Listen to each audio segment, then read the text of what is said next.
Hello, good morning. कल मैंने आपको टेंस के बारे में बताया था। टेंस नया टॉपिक शुरू कराया था कल आपको, जिसमें मैंने आपको बताया था कि टेंस 3 प्रकार के होते हैं: प्रेजेंट टेंस, पास्ट टेंस और फ्यूचर टेंस। उन तीनों के चार चार भाग होते हैं: इंडेफिनिट, कंटिन्यूअस, परफेक्ट और परफेक्ट कंटिन्यूअस। कल आपको लिखवाया भी था बोर्ड पे और आपने घर पे लिख भी लिया होगा। उसके बाद मैंने उसकी टेंस को पहचानने का तरीका बताया था कि टेंस जो है, हम हिंदी में और अंग्रेजी में दोनों में हमें पहचान आनी जरूरी है। हिंदी की पहचान आपको बताई थी कि हिंदी में जब कोई वाक्य दिया हुआ हो तो आप उसका टेंस कैसे पहचानोगे। बिल्कुल अंत में जाकर, एकदम लास्ट के अंदर आप जाओगे, तब आपको पता, वहां से आपको पता चलेगा हिंदी में। जैसे ह है, आपको बताया था कि ह अगर है तो प्रेजेंट टेंस में हो गया, थ अगर है तो पास्ट टेंस में हो गया, और ग अगर है तो फ्यूचर टेंस में हो गया। ये मेन चीज आपको बताई थी। फिर प्रेजेंट के भी जैसे आपको पता है 4 भाग होते हैं, पास्ट के भी 4 भाग होते हैं, फ्यूचर के भी 4 भाग होते हैं। वो अपन एक एक करके जब आगे बढ़ेंगे तब आपको और ज्यादा उसके बारे में पता चल जाएगा। फिर हिंदी में अंग्रेजी के अंदर आपको मैंने बताया था कि अंग्रेजी में पहचान करने के 2 तरीके हैं। एक, सबसे पहले अपन उस टेंस के अंदर, उस वाक्य के अंदर हेल्पिंग वर्ब देखेंगे। हेल्पिंग वर्ब नहीं मिलती तो वर्ब देखेंगे, और वर्ब नहीं होता तो लास्ट के अंदर अपन देखते हैं मॉडल। इन 3 चीजों से किसी भी वाक्य की पहचान हो सकती है। First, helping verb. सबसे पहले हेल्पिंग वर्ब से वाक्य को पहचानेंगे कि हेल्पिंग वर्ब क्या है। उस दिन आपको उदाहरण देके भी मैंने बताया था कल कि present indefinite do does helping verb होती है। अगर वाक्य के अंदर डू डज हेल्पिंग वर्ब है तो इसका मतलब वो प्रेजेंट इंडेफिनिट है। इज आर एम है तो इसका मतलब वो प्रेजेंट कंटिन्यूअस है। हैज हैव है तो इसका मतलब वो प्रेजेंट परफेक्ट है। तो इस तरह से अगर उसको पहचानेगा। अब मान लो हेल्पिंग वर्ब नहीं है, तब अपन उसमें क्या देखते हैं? वर्ब। क्या देखोगे? वर्ब। वर्ब में आपको 2 ही टेंस है। वर्ब देखने के केवल 2 ही टेंस है, वो है प्रेजेंट इंडेफिनिट और पास्ट इंडेफिनिट।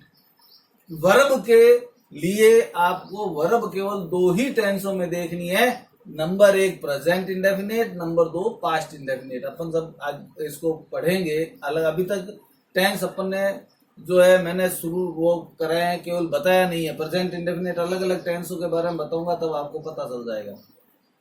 अगर हेल्पिंग वर्ब नहीं है, वर्ब नहीं है, तो लास्ट एंड फाइनल के अंदर अपन उसके अंदर देखते हैं मॉडल। के मॉडल है क्या?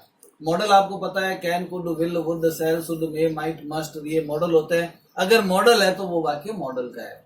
तो इस तरह से कल आपको मैंने बताया था कि टेंस के बारे में, कि टेंस 3 प्रकार के होते हैं, इन तीनों के 4 भाग होते हैं। उसकी पहचान क्या है वो भी आपको हिंदी में पहचान बताई थी, और अंग्रेजी में पहचान अपन कैसे करेंगे वो बताया था। अब इसके अंदर एक नया आपको एक जो है टॉपिक और आपको सीखना पड़ेगा टेंस सीखने से पहले।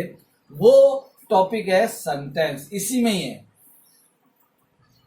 और आपको पता है मैं करवाता हूं। 7th में भी आपको मैंने करवाया था, क्योंकि सेंटेंस अगर आप नहीं करेंगे तो जो वाक्य बनाने हैं वो कैसे बनाएंगे, क्या करेंगे, वो सब इसके अंदर आएगा। इसलिए इसको पहले अपन बीच में पहले लेते हैं। उसके बाद इंडेफिनेट में क्या होता है, प्रेजेंट इंडेफिनेट में क्या होगा, पास्ट इंडेफिनेट या प्रेजेंट कंटिन्यूअस या पास्ट कंटिन्यूअस, वो इसके बाद करूंगा। पहले आपको सेंटेंस सीखना है। देखो, सेंटेंस हिंदी में कहते हैं इसको वाक्य। सेंटेंस को क्या कहते हैं? वाक्य। क्या कहेंगे?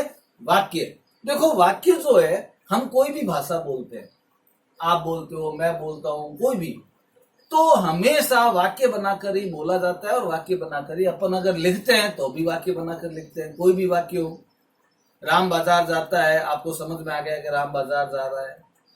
मैं खाना खा रहा हूं, आपको समझ में आ गया कि मैं खाना खा रहा हूं। वह विद्यालय पढ़ने जा रहा है, तो वह, इसका मतलब वो विद्यालय पढ़ने जा रहा है। तो कहने का मतलब वाक्य अगर है तो आपको समझ में आ गया कि हाँ, ये सर ये कह रहे हैं, या मम्मी ये कह रही है, पापा ये कह रहे हैं, कोई भी बात। अगर वाक्य, देखो, वाक्य अगर नहीं बोलेंगे, वाक्य बनाकर नहीं बोला गया कोई भी वाक्य, खाना पीना है हमेशा होता है, तो वाक्य समझ में नहीं आया। या जाता हूं बाजार में, अटपटा लगा वाक्य। तो हमेशा वाक्य बनाकर ही बोला जाता है, कोई भी भाषा हो। चाहे आप अंग्रेजी में बोल रहे हो, चाहे आप हिंदी में बोल रहे हो, चाहे आप राजस्थानी बोल रहे हो, चाहे आप मारवाड़ी बोल रहे हो, पंजाबी, गुजराती, कोई भी, एनीवे कोई भी भाषा है, आप हम जो है हमेशा वाक्य बनाकर ही बोलते हैं और वाक्य बनाकर ही लिखते हैं। जिससे क्यों ऐसा इसलिए कि अगर अपन बोल रहे हैं तो सामने वाले को समझ में आ जाए कि क्या बोल रहे हैं, और अगर अपन लिख रहे हैं तो सामने वाले पढ़ने वाले को समझ में आ जाए कि मैं लिख क्या रहा हूं। अगर ऐसा नहीं हो, जैसे छोटा बच्चा होता है जो 5 में साल भर का होता है, 2 साल का, जो बोल नहीं पा रहा, उसकी भाषा अपने को समझ में नहीं आती। हम उसको कैसे समझते हैं, उसकी बात को इशारों से, क्योंकि उसकी भाषा अटपटी, उसको पूरे शब्द बोलने नहीं आते, जिसकी वजह से हमें वो समझ में नहीं आता। या कोई पागल है मान लो, उसकी भाषा भी अपने को समझ में नहीं आती। उसका कारण कि उसको वाक्य का पता ही नहीं चलता, वो कोई शब्द पहले बोलता है, कोई बाद में बोलता है, जिसकी वजह से अपने को समझ में नहीं आता। इसलिए हमेशा वाक्य बनाकर ही बोला जाता है और वाक्य बनाकर ही लिखा जाता है। वाक्य जो है 4 प्रकार के होते हैं। देखो वाक्य के कितने भाग है? 4 अपने काम के। वाक्य 4 प्रकार के हैं। पहला फर्स्ट जो वाक्य है वो है अफर्मेटिव। कौन सा है? अफर्मेटिव। अफर्मेटिव को कहते हैं हिंदी में सकारात्मक, और इसको सिंपल भी कह सकते हो आप। सिंपल, अफर्मेटिव को अपन सिंपल भी कहते हैं, सिंपल भी आप कह सकते हो। तो पहला, जैसे राम बाजार जाता है, वह खाना खाता है, मैं सोता हूं, मैं जाता हूं, मैं आता हूं, है, तुम खाना खाओगे, तुम पानी पियोगे, मतलब ये जो वाक्य जो बिल्कुल साधारण है, सिंपल है, वो वाक्य कहलाते हैं अफर्मेटिव, जिसमें सकारात्मकता हो। सकारात्मक वाक्य कहलाते हैं, इंग्लिश में उसको कहते हैं अफर्मेटिव। सेकंड है नेगेटिव। नेगेटिव यानी कि नकारात्मक। नकारात्मक वाक्य, नेगेटिव वाक्य कौन से होते हैं? जिस वाक्य में नॉट का प्रयोग हुआ हो। क्या हुआ वो? नॉट। जिस वाक्य में नॉट का प्रयोग होता है वो वाक्य कहलाता है नकारात्मक, नेगेटिव। इंग्लिश में बोलते हैं उसको नेगेटिव, हिंदी में बोलते हैं उसको नकारात्मक। जिस वाक्य में नॉट का प्रयोग हो जाता है, अंग्रेजी में नॉट होता है और हिंदी में नहीं। अगर कोई वाक्य हिंदी में दे रखा है और उस वाक्य में अगर नहीं शब्द है तो इसका मतलब वो वाक्य नेगेटिव है। और अगर आपको इंग्लिश में दे रखा है और उस अंग्रेजी के अंदर अगर उस वाक्य में नॉट दिया हुआ है तो वो वाक्य भी क्या कहलाएगा? नकारात्मक वाक्य कहलाएगा। मैं खाना नहीं खाता हूं, मैं बाजार नहीं जाता हूं, राम बाजार नहीं जाता है, वह क्रिकेट नहीं खेलते हैं। तो नहीं, जिस वाक्य में नहीं शब्द आ जाए या नॉट शब्द, अंग्रेजी में नॉट, हिंदी में नहीं आ जाए तो वो वाक्य क्या कहलाएंगे? नकारात्मक। कौन सा वाक्य कहलाएंगे? नकारात्मक। थर्ड नंबर पे है इंटेरोगेटिव।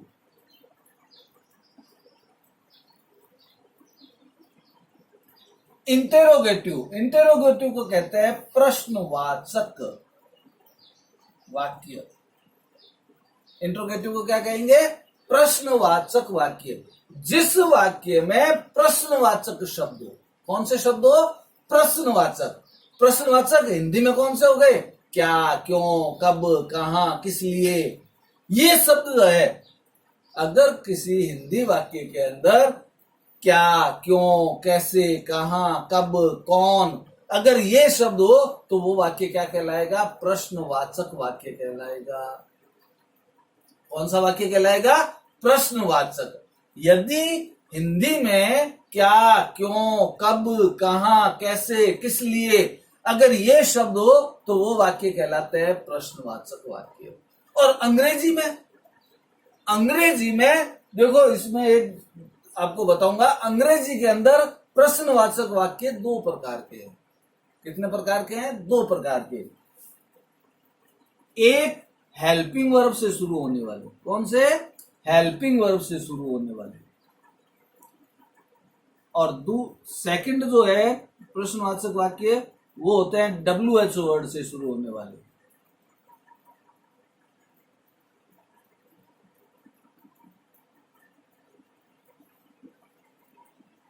अंग्रेजी के अंदर प्रश्नवाचक वाक्य दो प्रकार से बनेंगे। आपको दोनों प्रकार के वाक्य बनाने में आपको सिखाऊंगा। नेगेटिव वाक्य अंग्रेजी के अंदर दो प्रकार से इसकी पहचान है। कैसे? या तो वो वाक्य WH वर्ड से शुरू हो रहा होगा। किससे शुरू हो रहा होगा? WH वर्ड से। वो WH वर्ड मैं आपको लिखवा दूंगा अभी। What, where, when, why, who, whom, whose, how many, how much, how far, how long, ये शब्द क्या कहलाते हैं? WH वर्ड कहलाते हैं। यदि वाक्य WH वर्ड से शुरू हो रहा है तो वो वाक्य प्रश्नवाचक वाक्य कहलाएगा। या वो वाक्य जिस वाक्य के शुरू में हेल्पिंग वर्ब हो। क्या हो? Helping verb. ये अपने अभी जब टेंस करोगे तो आपको ये काम में लेने पड़ेंगे। जब आप टेंस अभी अपन करेंगे, प्रत्येक टेंस के आपको मैं सकारात्मक वाक्य कैसे बनेगा, नकारात्मक, प्रश्नवाचक नकारात्मक कैसे बनेगा, वो सब कुछ मैं बताऊंगा। तो आपको ये वाक्य बनाने पड़ेंगे। तो हेल्पिंग वर्ब से प्रश्नवाचक वाक्य जो बनाने हैं वो आपको अभी टेंस में काम आएंगे। और ये जो WH वर्ड्स वाले हैं ये आपके काम आते हैं फ्रेमिंग क्वेश्चन में। कौन से में आते हैं टॉपिक में? फ्रेमिंग क्वेश्चन में। ये जब आपको फ्रेमिंग क्वेश्चन कराया जाएगा उसमें ये काम आएगा WH वर्ड का। अभी आपको इसलिए बताया क्योंकि इंट्रोगेटिव वाक्य जो है वो दो प्रकार के। अभी अपन इंट्रोगेटिव वाक्य के बारे में बात कर रहे हैं। तो इंट्रोगेटिव वाक्य कितने प्रकार के होंगे? दो प्रकार के। हिंदी में एक ही है। यदि कोई शब्द क्या, यदि कोई वाक्य क्या, क्यों, कैसे, कहां, किस लिए, कब, तब, जब, इनसे हो रहा है, ये शब्द आ रहे हैं वाक्य में, तो वो प्रश्नवाचक वाक्य है। लेकिन अंग्रेजी में क्या होगा कि हेल्पिंग वर्ब से शुरू हो रहा है तो भी वो प्रश्नवाचक वाक्य है, और अगर WH वर्ड से शुरू हो रहा है तो भी वो क्या है? प्रश्नवाचक वाक्य है। फोर्थ नंबर है इंटेरोगेटिव नेगेटिव, यानी कि प्रश्नवाचक नकारात्मक। प्रश्नवाचक नकारात्मक। जिस वाक्य में प्रश्नवाचक शब्द भी है और नकारात्मक शब्द भी है तो वो वाक्य प्रश्नवाचक नकारात्मक कहलाएगा। यदि किसी वाक्य में प्रश्नवाचक शब्द है, क्या, क्यों, कब, कहां, कैसे, किस लिए, ये है, या और नकारात्मक शब्द भी है, नहीं भी है, तो वो वाक्य प्रश्नवाचक नकारात्मक कहलाएगा। जैसे क्या राम बाजार नहीं जाता है, तो क्या भी आ गया और नहीं भी आ गया, तो वो वाक्य क्या कहलाएगा? प्रश्नवाचक नकारात्मक कहलाएगा। कौन सा वाक्य कहलाएगा? प्रश्नवाचक नकारात्मक वाक्य कहलाएगा। तो और अंग्रेजी में भी सेम वही है कि जिस वाक्य में या तो वो वाक्य हेल्पिंग वर्ब से शुरू होगा या वो वाक्य WH वर्ड से शुरू होगा। तो अगर WH वर्ड भी है या हेल्पिंग वर्ब से शुरू हो रहा है और साथ में क्या हो? नॉट, तो वो वाक्य क्या कहलाएगा? प्रश्नवाचक नकारात्मक कहलाएगा। तो ये है कि वाक्य कितने प्रकार के हैं? वाक्य 4 प्रकार के हैं। अफर्मेटिव जिसको सकारात्मक यानी कि बिल्कुल सिंपल, नेगेटिव नकारात्मक जिसमें नॉट का प्रयोग होता हो या नहीं शब्द आता हो तो वो वाक्य नकारात्मक हो गया। इंटरोगेटिव यानी कि प्रश्नवाचक वाक्य जिसमें प्रश्नवाचक शब्द हो या हेल्पिंग वर्ब से शुरू हो रहा हो या WH वर्ड से शुरू हो रहा हो इंग्लिश के अंदर, तो वो प्रश्नवाचक वाक्य कहलाएंगे। इंटरोगेटिव नेगेटिव जो वाक्य जिस वाक्य में प्रश्नवाचक शब्द भी है और नकारात्मक शब्द भी है तो वो वाक्य क्या कहलाएगा? प्रश्नवाचक नकारात्मक शब्द कहलाएगा। अब ये तो थे वाक्य। अब लेकिन अपने को क्या करना है? अपने को वाक्य बनाने पड़ेंगे।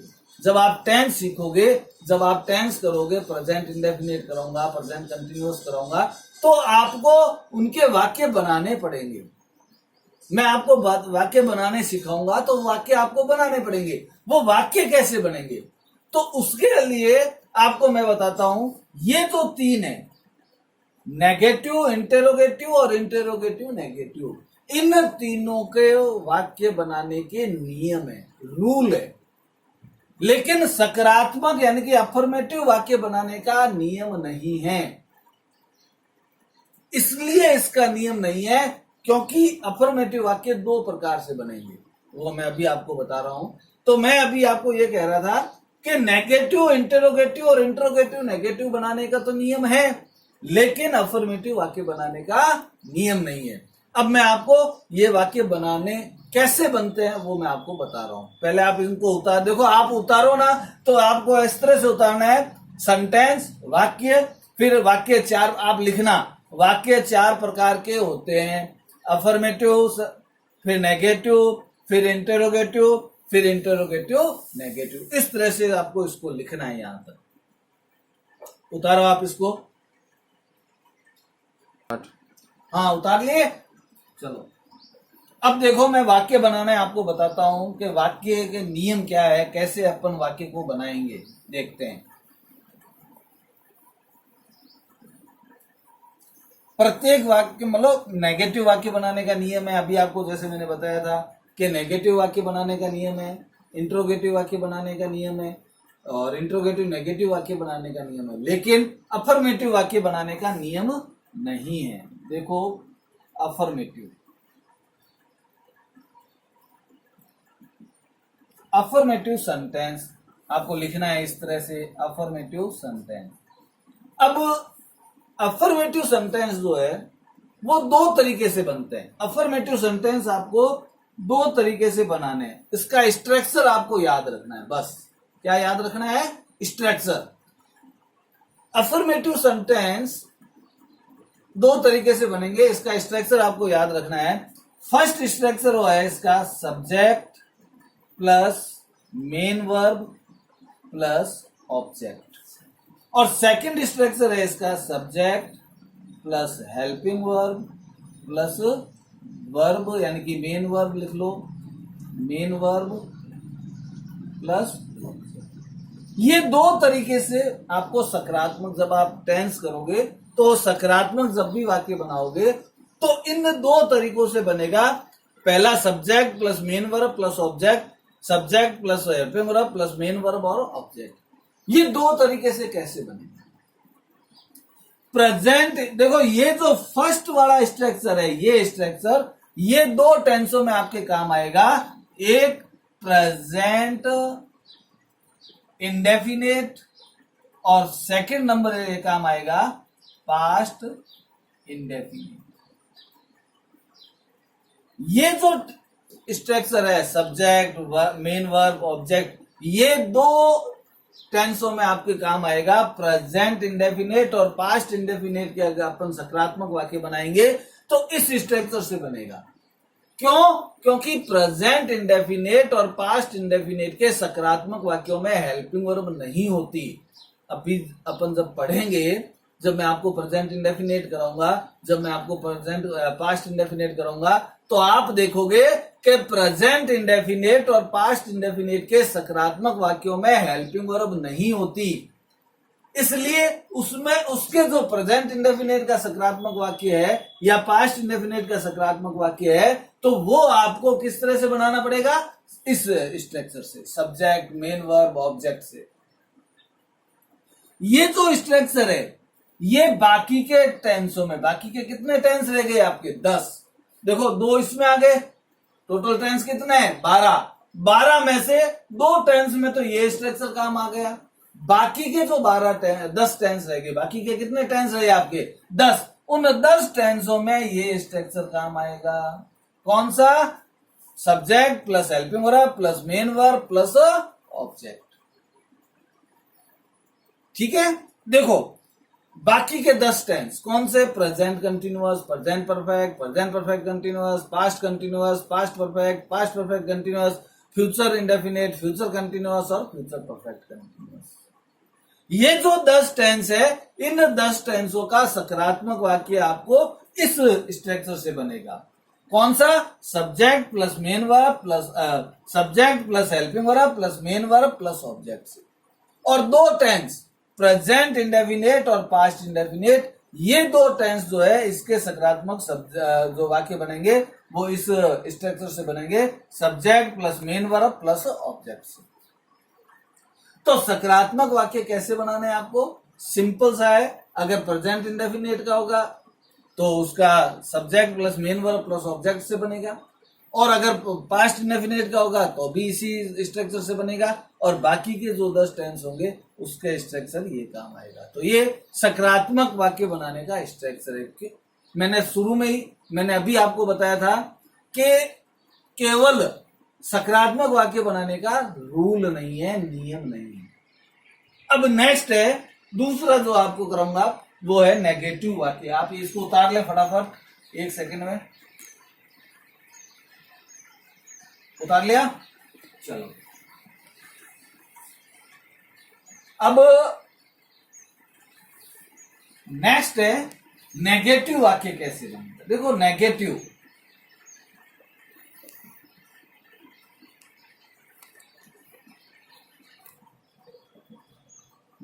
सेंटेंस, इसका नियम लिखवा देता हूं मैं आपको। किसी भी टेंस का नेगेटिव सेंटेंस बनाने के लिए हमेशा हेल्पिंग वर्ब के बाद नॉट लगाएंगे। क्या करेंगे? किसी भी टेंस का अगर अपने को नेगेटिव सेंटेंस बनाना है तो उसके लिए हमेशा क्या करोगे? हेल्पिंग वर्ब के बाद नॉट लगाएंगे। और इसका स्ट्रक्चर क्या होगा? Subject plus helping verb plus not plus main verb plus object. ये इसका स्ट्रक्चर है। अब देखो किसी भी टेंस का मतलब क्या हो गया? 12 के 12 टेंस। इसमें कोई प्रेजेंट इंडेफिनेट या पास्ट इंडेफिनेट या प्रेजेंट कंटिन्यूअस या प्रेजेंट परफेक्ट कंटिन्यूअस कुछ नहीं है। नेगेटिव ये एक रूल है, नियम हो गया कि नेगेटिव सेंटेंस अगर अपने को किसी भी टेंस का बनाना है तो आपको हेल्पिंग वर्ब के बाद नॉट लगाना ही होगा। ये निश्चित है। अगर आपने हेल्पिंग वर्ब के बाद नॉट नहीं लगाया तो वो वाक्य नकारात्मक नहीं होगा। और मान लो कहीं और लगा दिया तो वो गलत हो जाएगा।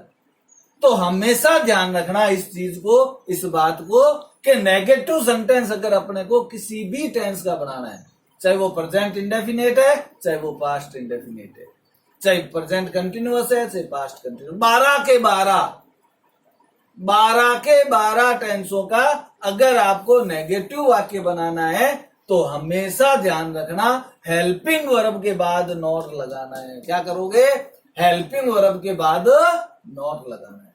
अगर आपने हेल्पिंग वर्ब के बाद नॉट नहीं लगाया तो वो वाक्य गलत हो जाएगा। अगर आप नेगेटिव वाक्य बना रहे हो तो या कहीं और नॉट लगा दिया, मान लो सब्जेक्ट के बाद लगा दिया या वर्ब के बाद लगा दिया या कहीं भी लगा दिया तो वो गलत हो जाएगा।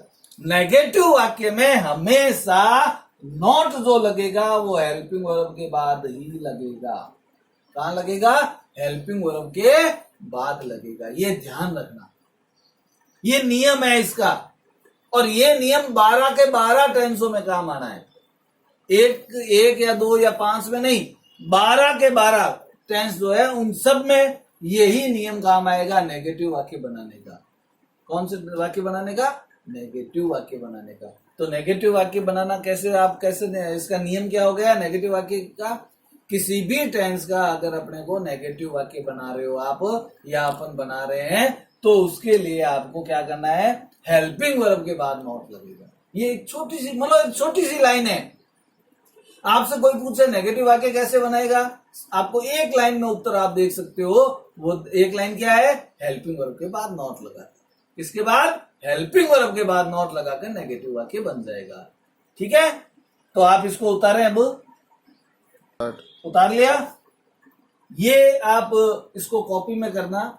इसके आगे इंटरोगेटिव वाक्य और इंटरोगेटिव नेगेटिव वाक्य कैसे बनाएंगे उसका नियम जो है मैं आपको कल बताऊंगा।